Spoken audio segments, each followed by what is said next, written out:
to Let's Talk Procurement. The only show you need to master the art of procurement. I don't know if we do an intro or not. Maybe this can be the intro. Maybe we've already done the intro. I think the intro is pre-recorded, isn't it? So, Well, we just baited ourselves out to the listeners. We can Pretty cut this obvious, part. Yeah, if you sound exactly the same every time. I mean, yeah, in all three Consistency. episodes. Yeah. In the episodes we can use. Yeah, the salvageable ones. So, anyway, how you doing, mate? You alright? Could be worse. It could be worse. What about you? What a lovely positive note to start the podcast on. I see. I'm actually alright, mate. You think that's positive, do you? Yeah, I reckon that could be worse is positive, because if you're saying could be better, that's, more negative than could be worse. It could be worse, then other people out there less fortunate. I'm just appreciating what I have. Saying could be worse is what it is. Well, I hope it gets better, mate. If For me, the it's been pass pretty rate good. if the pass rate in your SIPS exam is 70%, you get 69, then it could be worse. Could be Definitely be better. better, yeah, but it could be worse. Could be 0. I don't know. We'll have to ask the listeners what they think on that. To me, it sounds like you've just been negative, mate. I'm having an absolutely Maybe. lovely week. It's been fantastic so far. I've definitely got myself into a kind of major proc block situation. Are you doing the blocking? You doing the prop blocking? I am absolutely the big proc block in the middle. Effectively, Yeah. someone in the business just went off and tried to negotiate a marketing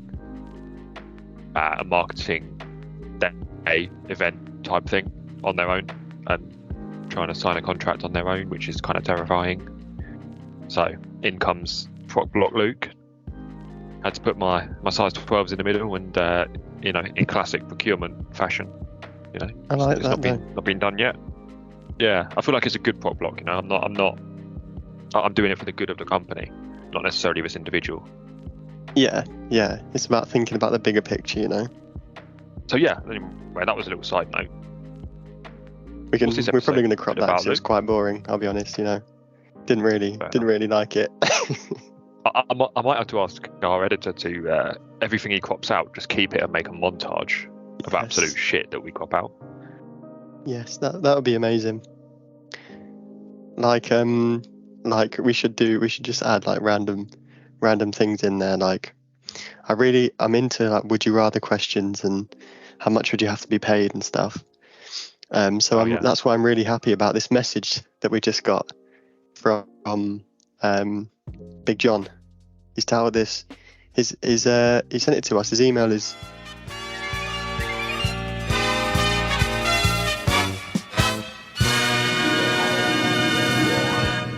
It's me, Sound Guy, back again for another cameo. I have been forced to talk over Luke 10 publicly announcing Big John's email address, as he has no professional courtesy for John's well-being. You might be wondering, Sound Guy, why don't you just bleep out what Luke 10 says? The answer to that is, I love the sound of my own voice, so why would I?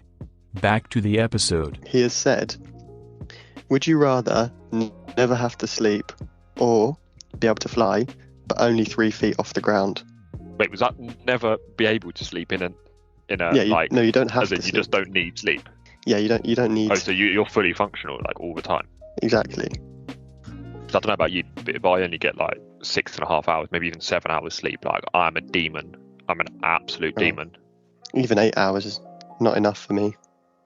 Yeah, But so I then, feel like, like I'd have to go 8 for hours and a half is too much. that. I just have to go for never sleeping, because flying up to 3 feet off the ground, I mean, it sounds fun, but it's kind of the novelty will wear off when you'll be down the pub and your mates will be like, "Oh, do it again." See, I was thinking if you could fly 3 feet off the ground, you'd be sick at basketball, wouldn't you? You'd be amazing. Because like someone goes to block you, you just fly.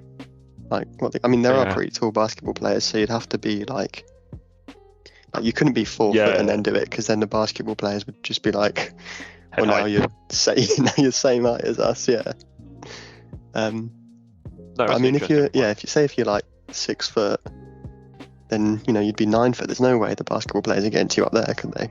I wouldn't know, mate. I would not know. Let's if there are comments, which we still don't know if there are or if there's not, then we're gonna get comments on there about which would everyone rather do, and then whatever the winner is, we both have to do that at the end of the podcast. We can do that. Well, I'm not going to not sleep, am I, for the rest of my life? You've committed now. We've said it. It's been recorded. So what's Anyway, this episode moving about? on. Well, I tried to ask you earlier, but you were being very sneaky about it, so I actually don't have any idea. Yeah, I mean, look, I'm disappointed we've made a couple of episodes that have not really made the cut because the quality's been awful. So hopefully this is a completely out of theme topic. It's all about that triple bottom line. Interesting. TBL. Yeah, the old TBL. So is it something you're familiar with? Have you heard of it? I have heard of it. The extent of my knowledge at this current moment is it the one that's people, planet, profit? We have to think about all those three things. You have before literally just summarised the episode. Well, is that the end doing then? it now. See you later. See you later then.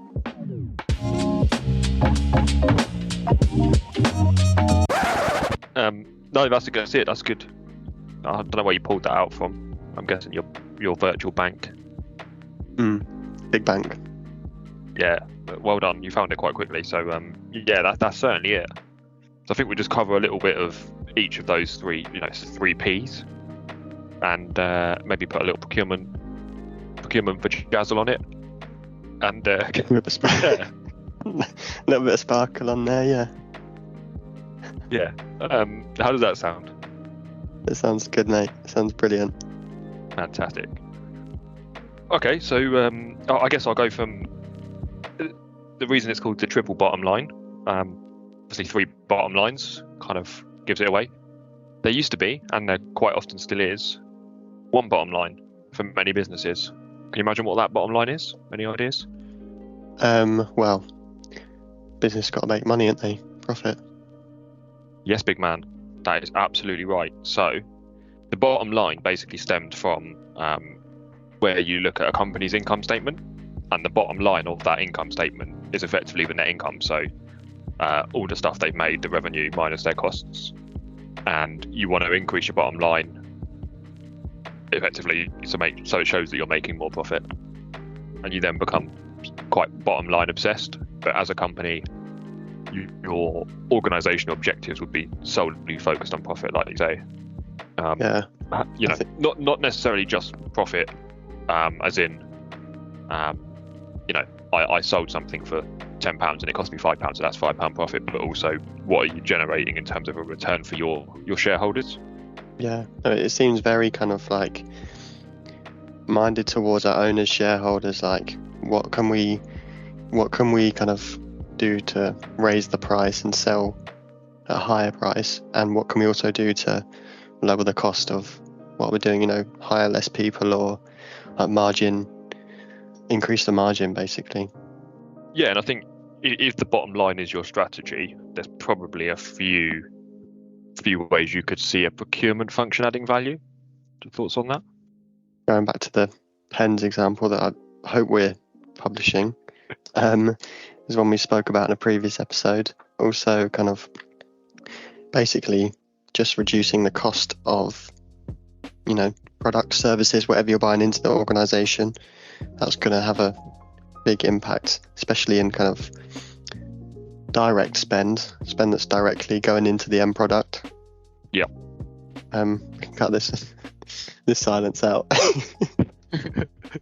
Oh, is that it? I'm sorry, I thought you were going to go on with a bit more on that, but yeah, no, you're right. Obviously, it's a procurement function. You're driving down the cost with your suppliers and trying to increase that margin that you can make. It can be quite ruthless, and you can get a bit scrappy over percentage points.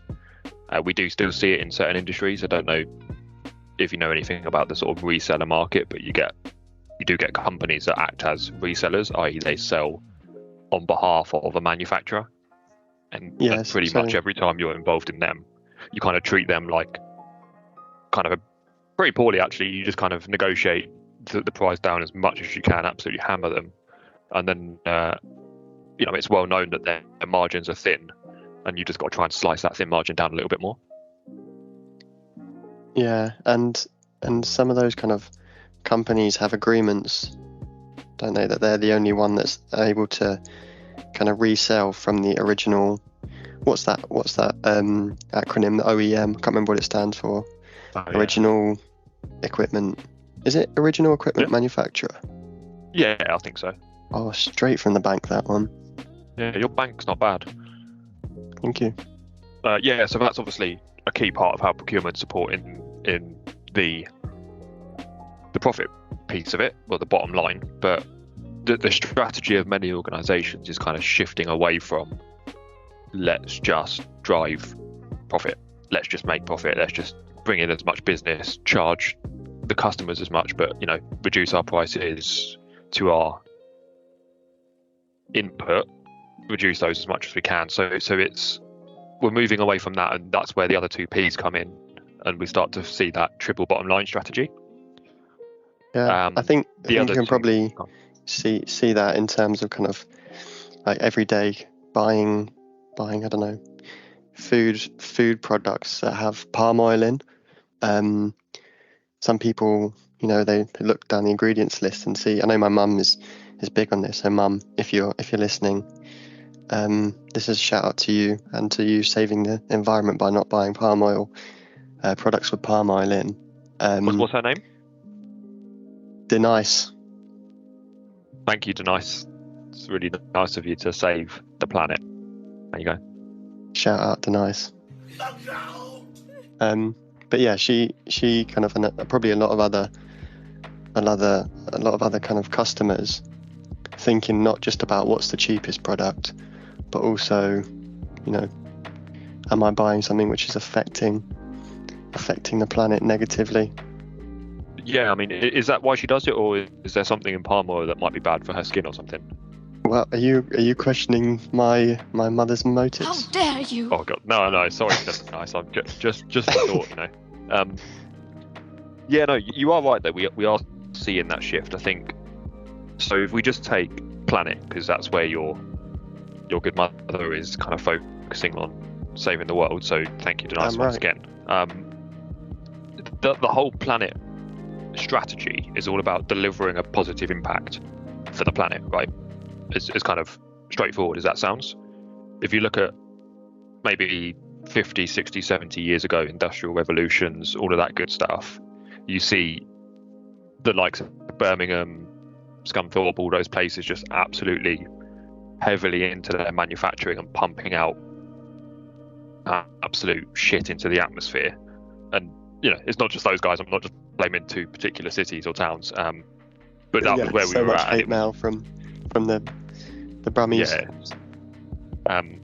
If you're from Birmingham, it's apologies. But you were a mate. Yeah, it kind of is, to be honest.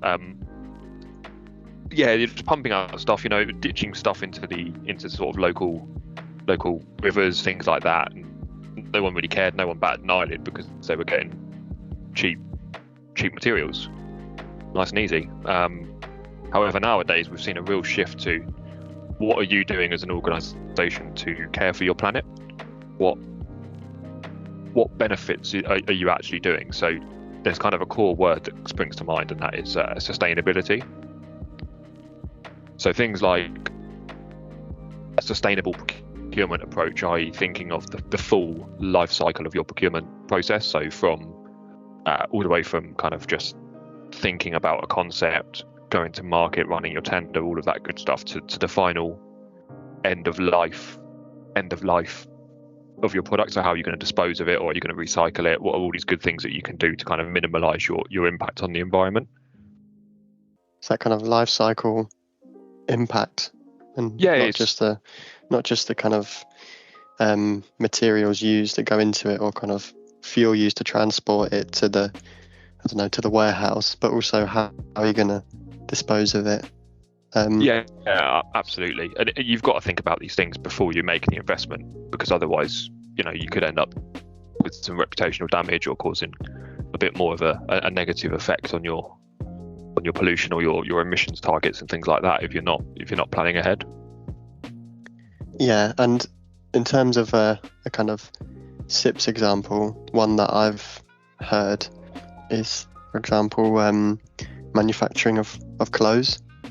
Like, Yeah. what happens after, so you make the clothes, you shave the sheep or whatever you're going to do, take the wool and make a nice little jumper, and then you sell it to a nice little, we'll sell it to Janet, Yep. Janet, and then Janet kind of uses it, but she spills a bit of chocolate on it or coffee, spills a bit of coffee on it.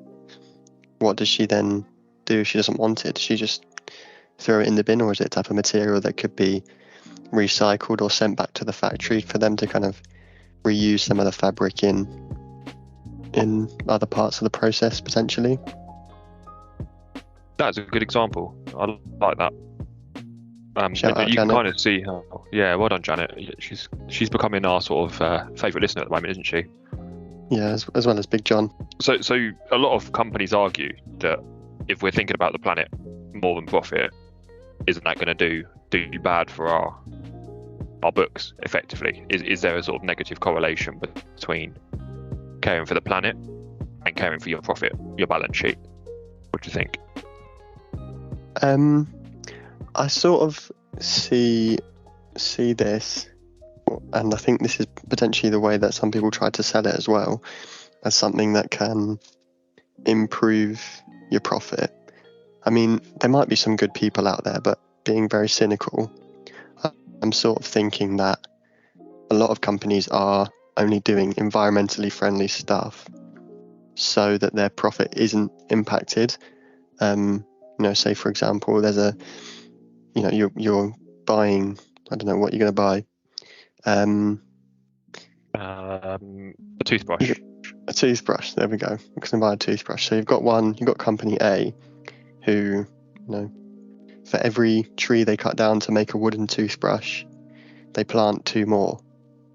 So then the customers know that company, in terms of number of trees, treeage, there's going to be more for each product they buy. Whereas another company who's making single-use plastic toothbrushes basically are could be seen by the customers as, well, that company's not helpful to the planet, therefore I'm not going to buy their toothbrush, and I'm going to consider them to be a bad company. So then that will affect their profits. Yeah, no, that's true.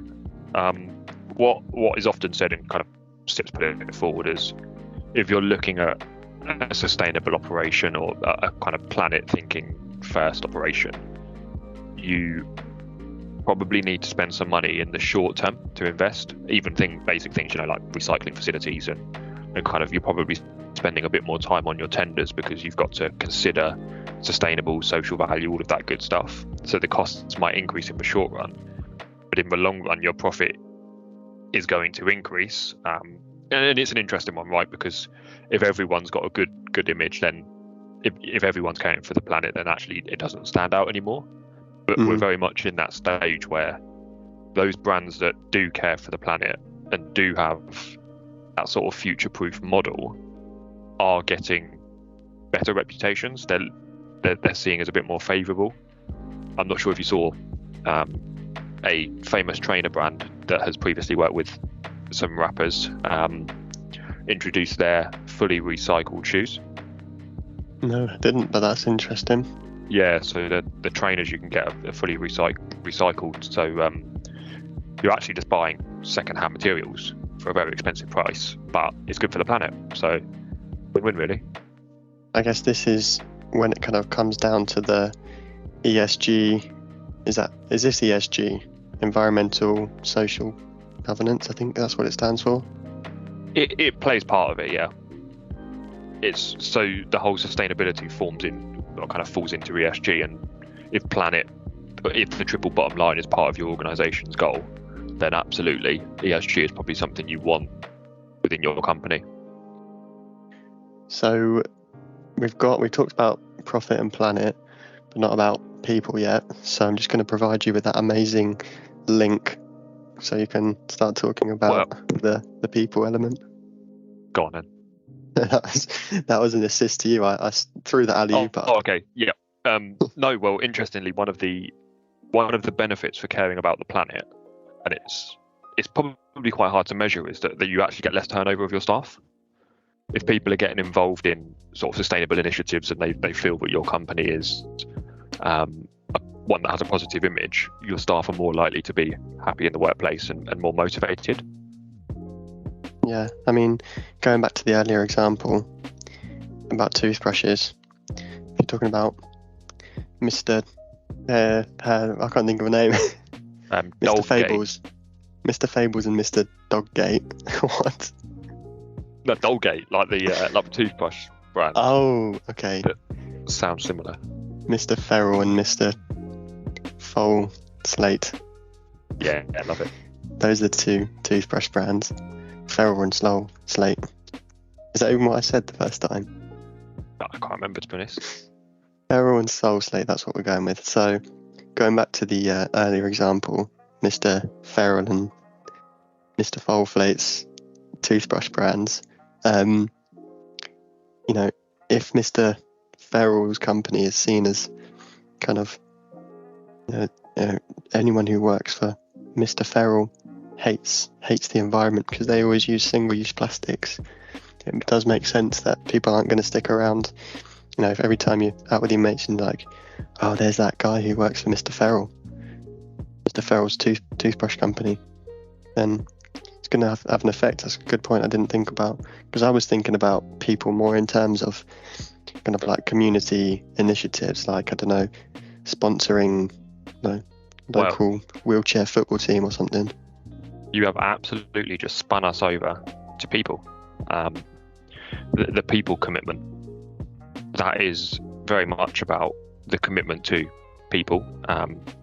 Where we see the profit side of goals, that is focused on your shareholders, people who have a stake in the business and will benefit from good financial reports.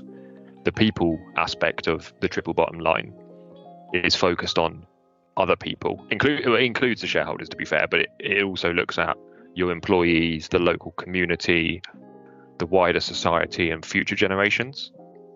So, would you say the social impact? Yeah, the social impact that your company has, effectively, which ties into an absolute key word when you're looking at this, the people element of it, and that's social value. So social value is, what is your company doing to bring value to those around you and those that are working for you. Now, the SIPS guys do give some examples of methods, so things that can be quite positive on looking after your people. So things like promoting volunteering at work, so the wheelchair football example you gave is a perfect example. Things like the living wage commitments, and not just committing to the minimum wage because that's a law, but actually committing to the living wage here in the UK. So that's paying the wage that is widely accepted as someone being able to have enough money to live off. And then fair hiring practices, so making sure you've got your equality, diversity, inclusion, and all of that good stuff, and you kind of try as best possible to avoid things like bias when you're hiring. Yeah, so then when they kind of interact all together as a three, then that's when it's kind of about sustainable, or being sustainable as a company, isn't it? Yeah. That's the kind of key bit in the centre. If you've got all three, you've got the people, the planet, and your profit. And it's argued that if you can keep a focus on all three of those, you'll start to basically have a good business model, and one that will be successful in the marketplace. Can't say fairer than that, then. Well, I was gonna ask you, with the people side of things, how do you think us as a procurement professional, or how can a good procurement professional impact the people element of the triple bottom line? So I think there's kind of themes that you could probably get in there around kind of hiring. If you're giving a big contract to someone, a big company, could they maybe get graduates or apprentices to work on the contract? You know, for every £1 million you spend with them, they'll hire an apprentice or something, and then that could lead to kind of people who don't have the same opportunities in terms of being able to afford going to university. They could instead do extra learning and get into the company through the apprenticeships route. Yeah. Another example could be kind of like as I said earlier, sponsoring local teams or kind of giving back to local community, which I believe could also have a tax implication in terms of if you're doing something like that, then you're paying less tax or you get a bit of a tax break. I believe that's the case for a couple of things anyway. I would highly suggest you consult a tax advisor for taking that advice, to be fair. No, just take our advice. We clearly know what we're talking about. Absolutely don't do that. We've already dished out John's email, and now we're giving you tax advice, so it's not great. Just looking at... Oh, go on. After you. Okay, so kind of social stuff like, paying people fairly, we've already talked about. I guess we talked about training and that kind of stuff in terms of apprenticeships. Let me spin it in a different direction. Obviously, as a procurement team, we're going to be looking at supplier selection. So whilst we might trust that our company is doing well for its people, we're doing right by its people, there's certain things we can do in the tender process. We can, and some governments mandate, if you've got a government contract, they might be asking you to hire local. So they could be looking for you to work with local companies and support those companies around you in the local towns.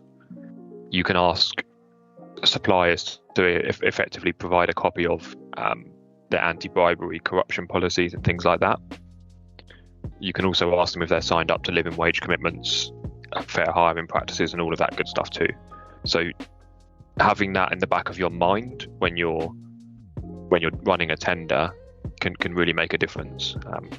And it kind of goes back to that example where you don't want to end up hiring a supplier when it turns out that they're running a sweatshop in the Far East and really treating their child workers badly, you know?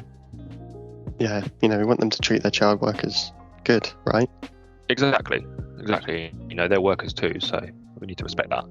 So in terms of how this can be put into a SIPS answer, how do you kind of see, what questions could they be asking around that would lead to us putting this in?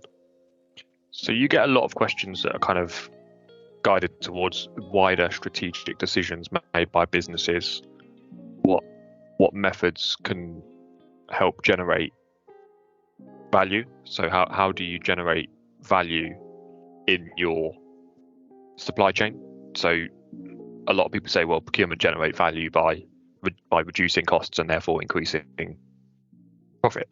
But it's not always as simple as that. We can input planetary or sustainable initiatives in place. We can, like say, consider on the people in our supply chain, how that's going to affect our wider supply chain. So make sure that we are flowing down all of that good stuff that we are doing as an organisation as well.